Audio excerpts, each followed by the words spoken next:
ഇഷ്ടപ്പെട്ട് നോക്കി കണ്ട ഒരു അമ്മയോടൊപ്പമാണ് അംബിക മോഹൻ. അംബിക ചേച്ചി നമസ്കാരം. നമസ്കാരം. നമുക്ക് പൈസയൊക്കെ തരുമ്പോൾ ഒരു നാണക്കേടുമല്ല, ഈ വാങ്ങാൻ പാടുണ്ടോ, നമുക്ക് സിനിമയെ കുറിച്ചൊന്നും അറിയില്ല. ഭാഗ്യം എന്ന് പറഞ്ഞാൽ അത് ചെയ്ത് എനിക്ക് തോന്നുന്നു ഒരു 20-25 ദിവസത്തിനുള്ളിൽ ഞാൻ മീശമാധവനിൽ അഡ്വാൻസ് വാങ്ങി. ഒരു നിമിത്തത്തിലൂടെയാണ് ഞാൻ വന്നത്. കാരണം ഞാൻ ഇങ്ങനെ ഒന്നും ആഗ്രഹിക്കാതെ ദൈവം എനിക്ക് തന്ന ഒരു ഇതാണ്. അതുപോലെ എനിക്ക് തോന്നുന്നു പരദേശി എന്ന് പറഞ്ഞ പടം, ലാലിന് അവാർഡ് കിട്ടിയ പടം, അതിൽ ഞാൻ ലാലിൻ്റെ അമ്മയായിട്ടാണ് ചെയ്തത്. നായകനിൽ എൻ്റെ വേഷം ഫ്രോക്കാണ്. ഞാൻ എന്ന് പറഞ്ഞ ഒരാൾ ഫ്രോക്ക് ഇട്ടിട്ടേ ഇല്ല. അപ്പം ഞാൻ പറഞ്ഞു, അയ്യോ എനിക്കിതിട്ടിട്ട് ഒരു ഇതില്ല. ലാഞ്ചേട്ടൻ എന്നോട് ചോദിച്ചു, നീ ഒരു ആർട്ടിസ്റ്റ് ആണെങ്കിൽ നീ വേഷമല്ല നോക്കട്ടെ, നീ അഭിനയിക്കാൻ നമുക്ക് പറ്റുമോ നോക്ക്, നന്നായിട്ട്. കാവ്യയുടെ റൂമിലേക്ക് പോകുന്നൊരു സീനുണ്ട്, അമ്പിളിച്ചേട്ടൻ. അപ്പൊ ഞാൻ അവിടെ നിന്ന് ഇങ്ങനെ പിടിച്ച് ഇങ്ങോട്ട് വാ എന്ന് പറഞ്ഞ് വലിക്കുന്ന സീനുണ്ട്. അപ്പൊ ഞാൻ എങ്ങനെയാണ് അമ്പിളിച്ചേട്ടനെ വലിക്കുക, എത്രയും വലിയൊരു നടനല്ലേ. അപ്പൊ ഞാൻ എന്ത് ചെയ്യും, പതുക്കെ ഇങ്ങനെ ചേട്ടൻ വന്ന് വലിക്കുമ്പോൾ ശരിക്കും വലിച്ചോണം, ഇല്ലെങ്കിൽ എനിക്ക് അഭിനയിക്കാൻ പറ്റത്തില്ല, ഞാൻ പറഞ്ഞില്ലെന്ന് വേണ്ടെന്ന്. പിന്നെ ഞാനിങ്ങനെ വലിക്കുക, എന്നെ അവിടെ നിന്ന് ഇങ്ങനെ എടുത്തിട്ട് ഒരൊറ്റ എടുത്തു പറഞ്ഞാൽ നമുക്ക് ഒത്തിരി നെടുമുടി വേണിച്ചേട്ടൻ, എടുത്തു നോക്കിക്കഴിഞ്ഞാൽ ഇന്നസെന്റ് ചേട്ടൻ, ഇവരുടെയൊക്കെ ഭാര്യയായിട്ട് ഞാൻ അഭിനയിച്ചിട്ടുള്ളതാണ്. സെല്ലോടിന്റെ മറ്റൊരു എപ്പിസോഡിലേക്ക് അവർക്ക് സ്വാഗതം. സിനിമയും സീരിയലും കാണാൻ ആഗ്രഹിക്കാത്തവരെ ആരും തന്നെ ഇല്ല. നമുക്ക് എല്ലാവർക്കും ഇഷ്ടമുള്ളൊരു കാര്യം കൂടിയാണ്. തീർച്ചയായിട്ടും ഒരു സിനിമയിലെ നായകന്മാരുടെ അമ്മവേഷം ചെയ്യുന്ന ആളെ പ്രത്യേകിച്ച് ഇഷ്ടം. പൊതുവെ അമ്മമാരെ ഇഷ്ടപ്പെടുന്നവരാണ് ആൺകുട്ടികൾ. ഇന്ന് എന്നോടൊപ്പം ഉള്ളത് നമ്മളെല്ലാവരും ബിഗ് സ്ക്രീനിൽ ഇഷ്ടപ്പെട്ട് നോക്കി കണ്ട ഒരു അമ്മയോടൊപ്പമാണ് അംബിക മോഹൻ. അംബിക ചേച്ചി നമസ്കാരം. നമസ്കാരം. ഒത്തിരി സന്തോഷം കേട്ടോ. ആദ്യം തന്നെ വേറെ ഒന്നുമല്ല, ഇപ്പം പഴയ കാലം മുതൽ എടുത്തു നോക്കിയ മോഹൻലാലും മമ്മൂട്ടി, തിലകൻ ചേട്ടൻ, ഇപ്പൊ നിവിൻ പോളിയിൽ ഇവരെ എത്തി നിൽക്കുമ്പോൾ ധ്യാൻ്റെ അമ്മയായിട്ട്, അപ്പൊ ആരുടെ കൂടെ ഒക്കെ അമ്മയായിട്ട് ചെയ്തു? സത്യം പറഞ്ഞാൽ ഞാൻ പേരെടുത്ത് പറയുന്നില്ലെങ്കിലും ഒട്ടുമിക്ക എല്ലാ നടന്മാരുടെയും, ഇപ്പം ഉള്ള മിക്ക നടന്മാരുടെയും അമ്മയായിട്ട് അഭിനയിക്കാനുള്ള ഭാഗ്യം എനിക്കുണ്ടായി. അതിൽ ഏറ്റവും പ്രധാനപ്പെട്ട എടുത്തു പറയാനുള്ളത് ലാല്, മമ്മൂക്ക, സുരേഷ് ഗോപി, ജയറാം, അതുപോലെ ചാക്കോച്ചൻ, ദിലീപ്, പിന്നെ പൃഥ്വിരാജ്, ഇന്ദ്രജിത്ത് തുടങ്ങി പേര് ഇനി ജയസൂര്യ വിട്ടുപോകേണ്ട എല്ലാവരുടെയും അമ്മയായിട്ട്, എല്ലാവരുടെ നായകന്മാരുടെ അമ്മയും അതുപോലെ നായികമാരുടെയും അമ്മയായിട്ട് അഭിനയിക്കാൻ ഭാഗ്യം ഉണ്ടായി. ഞാൻ ആദ്യമായിട്ട് അഭിനയിച്ച നായിക ഒരിക്കലും ഞാൻ മറക്കില്ല, വാണി വിശ്വനാഥായിരുന്നു. വാണി വിശ്വനാഥിന്റെ അമ്മയായിട്ടാണ് ഞാൻ തുടക്കം വിട്ടത്. അതുപോലെ തന്നെ സാധാരണ രീതിയിൽ എല്ലാവരും കുട്ടിക്കാലത്തു നിന്ന് അഭിനയം തുടങ്ങുന്നത്. പക്ഷെ എന്തോ ഒരു ട്വിസ്റ്റ് അംബിക ചേച്ചിയുടെ ലൈഫിലുണ്ട്, അതെന്തുവാ? ഇല്ല, ഞാൻ കുട്ടിക്കാലത്ത് അഭിനയിച്ചു എന്ന് പറഞ്ഞാൽ എനിക്ക് 15 വയസ്സായപ്പോഴേക്കും എൻ്റെ കല്യാണം കഴിഞ്ഞു. ആ ഒരു കാലഘട്ടമായിരുന്നു. അപ്പം അത് കഴിഞ്ഞ് ഇതെല്ലാം കഴിഞ്ഞതിന് ശേഷമാണ് എനിക്ക് അഭിനയിക്കാനുള്ള അവസരം വന്നതെന്ന് പറയാൻ പറ്റില്ല, ഈശ്വരൻ തന്നത്. കാരണം നമ്മൾ ഒരിക്കലും പ്രതീക്ഷിച്ചിട്ട് വന്ന ഒരാളല്ല. ഞാൻ പല സ്ഥലത്തും പറഞ്ഞിട്ടുണ്ട്, എനിക്കൊരു എംബ്രോയിഡറി സ്കൂള് ഉണ്ടായിരുന്നു, 10-15 കുട്ടികൾ വർക്ക് ചെയ്യുന്നുണ്ടായിരുന്നു അവിടെ ഞാൻ എപ്പോഴും സാരീസൊക്കെ നല്ല നല്ല സാരീസൊക്കെ ഡിസൈൻ ചെയ്ത് കൊടുക്കലായിരുന്നു എൻ്റെ പ്രധാന ഹോബി. അതിന് ഭയങ്കര ഇൻട്രസ്റ്റ് ആയിരുന്നു. അതിനിടയിൽ നിന്നാണ് കമൽ സാറിൻ്റെ അവിടേക്കൊക്കെ നമ്മൾ ഡ്രസ്സുകൾ ഡിസൈൻ ചെയ്ത് കൊടുക്കുമായിരുന്നു. അങ്ങനെ സാറിൻ്റെ അസോസിയേറ്റ് സലീം പടിയത്താണ് ആദ്യമായിട്ട് നമ്മുടെ അവിടെ ഒന്ന് സാരി ഡിസൈൻ ചെയ്ത് കൊണ്ടുപോകുമ്പോൾ കമൽ സാറിനോട് ഇങ്ങനെ ഒരാളുണ്ടെന്ന് പറഞ്ഞു, ബിജു മേനോൻ്റെ ചേച്ചിയായിട്ട് നോക്കിയാൽ കുഴപ്പമില്ല എന്ന് പറഞ്ഞു. അങ്ങനെ അതുവഴിയെ വന്ന് മേഘമൽഹാർ എന്ന് പറഞ്ഞ പടത്തിൽ ഞാൻ എത്തിപ്പെടുകയായിരുന്നു. പക്ഷെ നമ്മൾ വിചാരിക്കാതെ എത്തുമായിരുന്നു. ഇതിനു മുമ്പ് വേറൊരു സംഭവം ഉണ്ട് കേട്ടോ. മോള് ചെറുതായിട്ട് ആഡ് ഫിലിമൊക്കെ ചെയ്ത് ക്രൈസ്റ്റ് പഠിച്ചുകൊണ്ടിരിക്കുക. അപ്പോൾ മോളുടെ കൂടെ ഞാൻ പോയിരുന്നു ഒരു ആഡ് ഫിലിമിന്. അന്ന് ഇടവേള ബാബു ആയിരുന്നു അതിൽ മോളുടെ പേരായിട്ട് ചെയ്യുന്നു. അങ്ങനെ ഇതായിട്ട് അവരൊരു ഇത് ചെയ്തുകൊണ്ടിരിക്കുന്ന സമയത്ത് റിസബാബ അന്ന് കത്തി നിൽക്കുന്ന സമയമാണ്. ഒത്തിരി പടങ്ങളിലൊക്കെ ഹിറ്റായി നിൽക്കുന്ന സമയമാണ്. അപ്പോൾ റിസയുടെ കൂടെ അഭിനയിക്കാൻ വന്ന ഒരു സ്ത്രീ എന്ന് പറഞ്ഞാൽ ചെന്നൈയിൽ നിന്ന് വന്നൊരു മോഡലാണ്. അദ്ദേഹം അവരുടെ കൂടെ അഭിനയിക്കില്ല എന്ന് പറഞ്ഞ് വാശി പിടിച്ച് നിൽക്കുകയാണ്.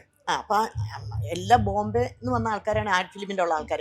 എല്ലാവരും ടെൻഷൻ അടിച്ചൊക്കെ ഇങ്ങനെ എന്താണെന്ന് ചെയ്ത് നോക്കുമ്പം റിസൊക്കെ പറഞ്ഞു, അവിടെ നിൽക്കുന്ന ആ സ്ത്രീയില്ലേ അവരോട് ചോദിച്ചു നോക്കാം, അവർ വേണമെങ്കിൽ അഭിനയിച്ചാൽ ഞാൻ അഭിനയിക്കാം. എൻ്റെ അടുത്ത് വരുമ്പോൾ നമ്മളിതൊന്നും ഞാൻ പറഞ്ഞു, അയ്യോ പറ്റത്തില്ല എന്ന് പറഞ്ഞു. അങ്ങനെ ഇടവേള ബാബു വരുന്നു, ചേച്ചി എങ്ങനെയെങ്കിലും ഒന്ന്. അങ്ങനെ ബാബു ഹസ്ബൻഡിനെ വിളിക്കുന്നു. അപ്പോൾ പുള്ളി പറഞ്ഞു, അവൾ സമ്മതിക്കുകയാണെങ്കിൽ ചെയ്തോളൂ, എനിക്ക് കുഴപ്പമില്ല, ചോദിച്ചു നോക്കുന്നുണ്ട്. അങ്ങനെ ഒരു നിമിത്തം പോലെ അതിൽ ഞാൻ എങ്ങനെയാണെന്ന് എനിക്കറിയില്ല, ഞാൻ അതിലിങ്ങനെ ഒരു പാല് വച്ചുന്ന ഒരു സീനിൽ റിസയുടെ വൈഫായിട്ടാണ് തുടക്കം എന്ന് വേണമെങ്കിൽ പറയാം. പക്ഷെ ഒരു സിനിമ എന്ന് പറഞ്ഞ് ഞാൻ ചെയ്തത് എൻ്റെ ഹൃദയത്തിൻ്റെ ഉടമ എന്ന് പറഞ്ഞ പടം. അതായത് ഭരത് ഗോപി സാറിന്റെ പടം. അതിലാണ് വാണി വിശ്വനാഥിന്റെ അമ്മയായിട്ട്. ഇപ്പം മേഘമൽഹാറിൽ ഞാൻ വന്നു എങ്കിലും അത് നമ്മളിങ്ങനെ എനിക്കൊന്നും നമുക്ക് പൈസയൊക്കെ തരുമ്പോൾ ഒരു നാണക്കേടുമല്ല, അയ്യോ വാങ്ങാൻ പാടുണ്ടോ, നമുക്ക് സിനിമയെ കുറിച്ചൊന്നും അറിയില്ല. അപ്പം ഞാൻ അയ്യോ സാർ വേണ്ട, കാരണം സാറിന് പരിചയമുണ്ടല്ലോ നമ്മളുടെ വീട്ടിൽ ഡ്രസ്സും അതും ഇതൊക്കെ ആയിട്ട് ആ ഫാമിലിയൊക്കെ അറിയാലോ. പിന്നെ അയ്യോ വേണ്ടാന്നൊക്കെ പറഞ്ഞ് അങ്ങനെയാണ് നമ്മൾ ചെയ്തു വന്നത്. പക്ഷെ എൻ്റെ ഹൃദയത്തിൻ്റെ ഉടമ എന്ന് പറഞ്ഞാൽ ഭരത് ഗോപി സാറിന്റെ പടത്തിലാണ് ആദ്യമായിട്ട് ഞാൻ എഗ്രിമെന്റ് സൈൻ ചെയ്യുന്നതും ടോക്കൺ അഡ്വാൻസ് വാങ്ങുന്നതും. അത് കഴിഞ്ഞപ്പോഴാണ് പറഞ്ഞിങ്ങനെ വാണിയുടെ അമ്മയായിട്ടാണ് 10-20 ദിവസം ഷൂട്ടുണ്ട് എന്നൊക്കെ പറഞ്ഞ് ലാലാണ് ലാലൊക്കെ. പിന്നെ അപ്പോഴാണ് നമ്മൾ ഈ സിനിമ അയ്യോ ഇത്രയും വലിയ ഇതാണോ പേടിയായിട്ട്. അത് ഭാഗ്യം എന്ന് പറഞ്ഞാൽ അത് ചെയ്ത് എനിക്ക് തോന്നുന്നു ഒരു 20-25 ദിവസത്തിനുള്ളിൽ ഞാൻ മീശമാധവനിൽ അഡ്വാൻസ് വാങ്ങി കാവ്യയുടെ അമ്മയായിട്ട്. അപ്പം ഞാനതാ പറഞ്ഞത്, ഒരു നിമിത്തത്തിലൂടെയാണ് ഞാൻ വന്നത്. കാരണം ഞാൻ ഇങ്ങനെ ഒന്നും ആഗ്രഹിക്കാതെ ദൈവം എനിക്ക് തന്ന ഒരു ഇതാണ്. എല്ലാ പടങ്ങളും അങ്ങനെ എടുത്തു നോക്കിയാൽ മീശമാധവൻ തീരുമ്പോൾ തന്നെ ഞാൻ സ്നേഹിതനിൽ ജോയിൻ ചെയ്തു, ചാക്കോച്ചൻ്റെ എല്ലാ അമ്മ വേഷമായിരുന്നു എനിക്ക്.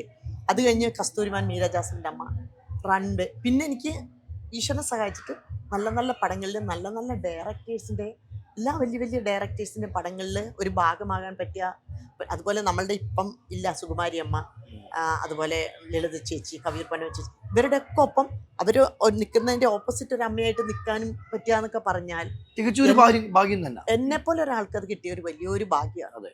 അത് ഒത്തിരി ഞാൻ ഈശ്വരനോട് നന്ദി പറയാം. ഈ ഒരുപാട് ഓർമ്മകൾ തന്നിട്ട് നമ്മളെ വിട്ട് പിരിഞ്ഞ് ഒരുപാട് നടന്മാരും നടിമാരും ഒരുപാട് പേര് നമ്മളുടെ ഇപ്പൊ തിലകൻ ചേട്ടന്റെ കൂടെയൊക്കെ, തിലകൻ ചേട്ടൻ, മുരളിച്ചേട്ടൻ, പേര് പ്രസാദ് സാറ്, അതുപോലെ രാജൻ പി ദേവ്, നമ്മളിങ്ങനെ എടുത്തു പറഞ്ഞാൽ നമുക്ക് ഒത്തിരി, നെടുമുടി വേണിച്ചേട്ടൻ, എടുത്തു നോക്കിക്കഴിഞ്ഞാൽ ഇന്നസെന്റ് ചേട്ടൻ, ഇവരുടെയൊക്കെ ഭാര്യയായിട്ട് ഞാൻ അഭിനയിച്ചിട്ടുള്ളതാണ്.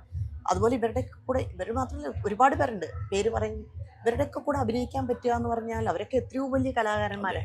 അപ്പൊ അതിനൊക്കെ ഒരു ഭാഗ്യം എനിക്ക് കിട്ടി. ഈ അന്ന് അവരോടൊക്കെ അഭിനയിക്കുന്ന സമയത്ത് അവരിൽ കണ്ടൊരു അത്ഭുതം എന്തായിരുന്നു? അതായത് എന്നെ സംബന്ധിച്ച് ഞാനൊരു പുതിയതായിട്ട് വന്ന ആളാണെങ്കിലും ഞാൻ എന്തും ചോദിക്കുമായിരുന്നു ചെന്നിട്ട്, ചേട്ടാ ഇങ്ങനെ മതിയോ? ഇപ്പൊ വേണിച്ചേട്ടനൊക്കെ ആണെങ്കിൽ വേണിച്ചേട്ടൻ്റെ അടുത്ത് ഞാൻ ചോദിച്ചു, ചേട്ടാ ഇങ്ങനെ ചെയ്താൽ മതിയോ ചേട്ടാ, അങ്ങനെ. അപ്പൊ അവരെനിക്കത് ഇങ്ങനെ ചെയ്യൂ എന്ന് പറഞ്ഞു തരും. അതുപോലെ എനിക്ക് തോന്നുന്നു പരദേശി എന്ന് പറഞ്ഞ പടം, ലാലിന് അവാർഡ് കിട്ടിയ പടം, അതിൽ ഞാൻ ലാലിന്റെ അമ്മയായിട്ടാണ് ചെയ്തത്. അപ്പൊ നമ്മൾ ലാലിനെ കാണുന്ന ഭയങ്കര ഒരു ഇതിൽ കാണുന്ന ആ ലാലിന്റെ അമ്മയായിട്ട് ചെയ്യാന്നൊക്കെ പറഞ്ഞാൽ നമ്മളെ സംബന്ധിച്ചിടത്തോളം വലിയൊരു ഭാഗ്യം. എനിക്ക് കൂടുതൽ കാര്യങ്ങളും പറഞ്ഞു തന്ന സമയത്ത് ലാല് പി ടി കുഞ്ഞുമോൻ സാറിന്റെ പടമാണ്. അപ്പൊ ലാല് പറയും ഇങ്ങനെ പിടിച്ചാൽ മതി, ഇങ്ങനെ പിടിച്ചാൽ മതി എന്നൊക്കെ പറഞ്ഞിട്ട് നമുക്ക് പറഞ്ഞു നമ്മളെ ഹെൽപ്പ് ചെയ്യുമായിരുന്നു. അതുപോലെ മീശമാധവൻ ചെല്ലുന്ന സമയത്ത് ഇങ്ങനെ സ്റ്റെപ്പ് ഓർമ്മയുണ്ട്, സ്റ്റെപ്പ് കയറി ഇങ്ങനെ ഓടി കാവ്യയുടെ റൂമിലേക്ക് പോകുന്നൊരു സീനുണ്ട് അമ്പിളിച്ചേട്ടൻ. അപ്പൊ ഞാൻ അവിടെ നിന്ന് ഇങ്ങനെ പിടിച്ച് ഇങ്ങോട്ട് വാ എന്ന് പറഞ്ഞ് വലിക്കുന്ന സീനുണ്ട്. അപ്പൊ ഞാൻ എങ്ങനെയാണ് അമ്പിളിച്ചേട്ടനെ വലിക്കുക, എത്രയും വലിയൊരു നടനല്ലേ. അപ്പൊ ഞാൻ എന്ത് ചെയ്യും, പതുക്കെ ഇങ്ങനെ ചേട്ടൻ പറഞ്ഞു വലിക്കുമ്പോൾ ശരിക്കും വലിച്ചോണം, ഇല്ലെങ്കിൽ എനിക്ക് അഭിനയിക്കാൻ പറ്റത്തില്ല, ഞാൻ പറഞ്ഞില്ലത് വേണ്ടെന്ന്.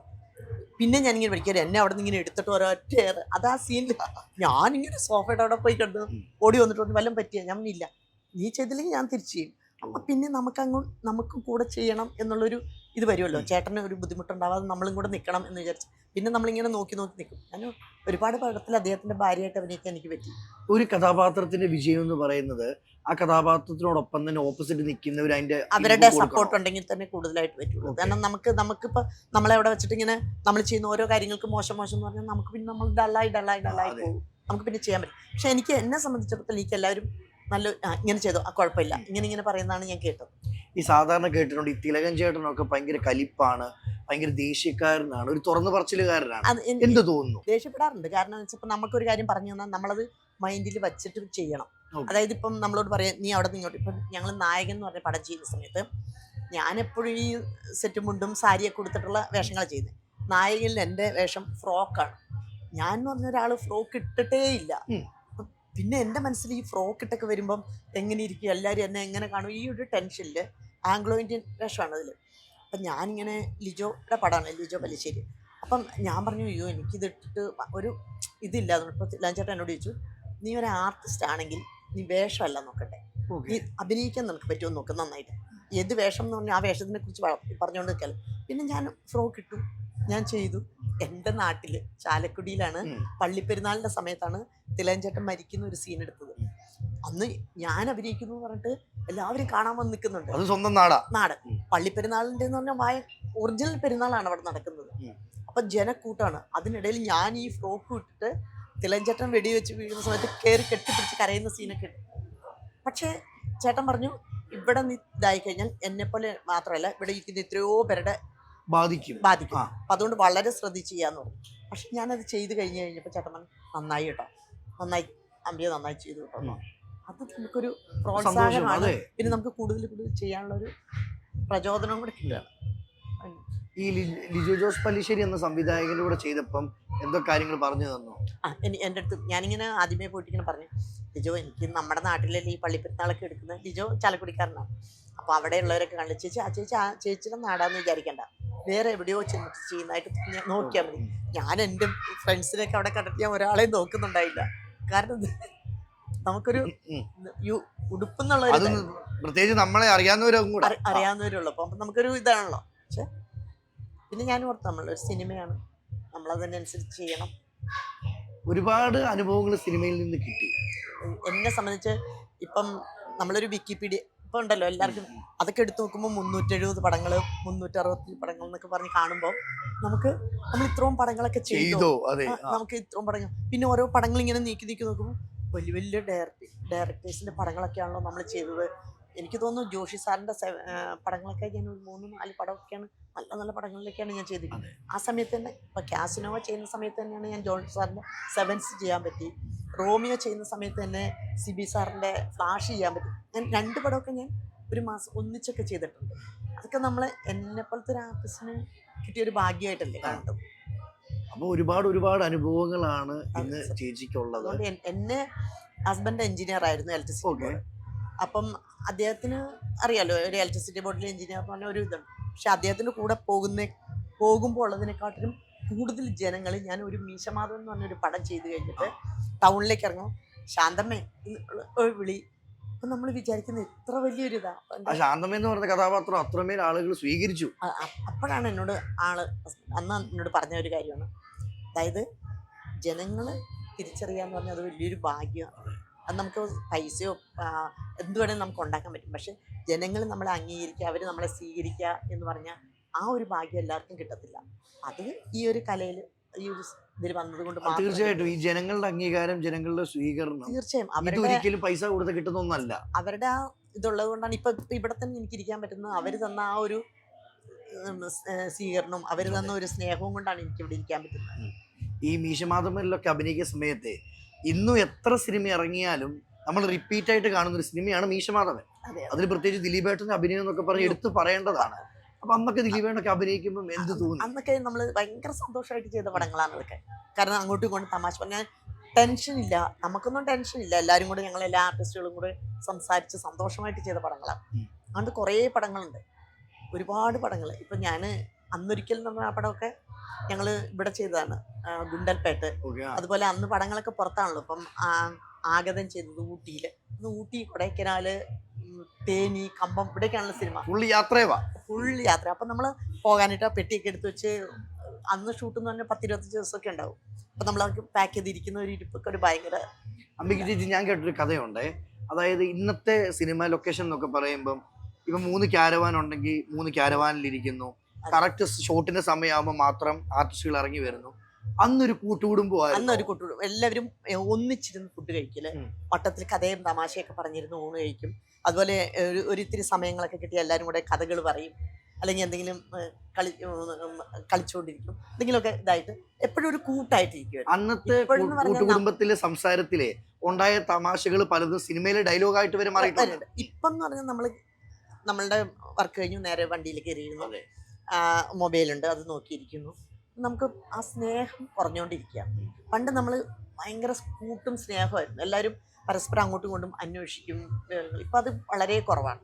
കാരണം ഇപ്പം നമ്മളൊരു വരുന്ന പുതിയ കുട്ടികളാണെങ്കിൽ പോലും പണ്ട് നമ്മൾ വന്ന് നമ്മളുടെ കൂടെ പരിചയപ്പെട്ട് പിന്നെ അവിടെ ഇരുന്ന്, ഇപ്പം എന്ന് പറഞ്ഞാൽ നമ്മൾ കണ്ടു കഴിഞ്ഞു, പിന്നെ നമ്മൾ എപ്പോഴെങ്കിലും ആയിരിക്കും അവരെ കാണുന്നത്. സ്നേഹം കുറവാണ്. തീർച്ചയായിട്ടും നമുക്ക് മനസ്സിലാവും. അതോടൊപ്പം തന്നെ ഇപ്പൊ ഒരുപാട് ഈ പറയുന്ന പോലെ തിലകൻ ചേട്ടൻ ഉൾപ്പെടെയുള്ളവർ നമ്മളെ വിട്ടുപോയി.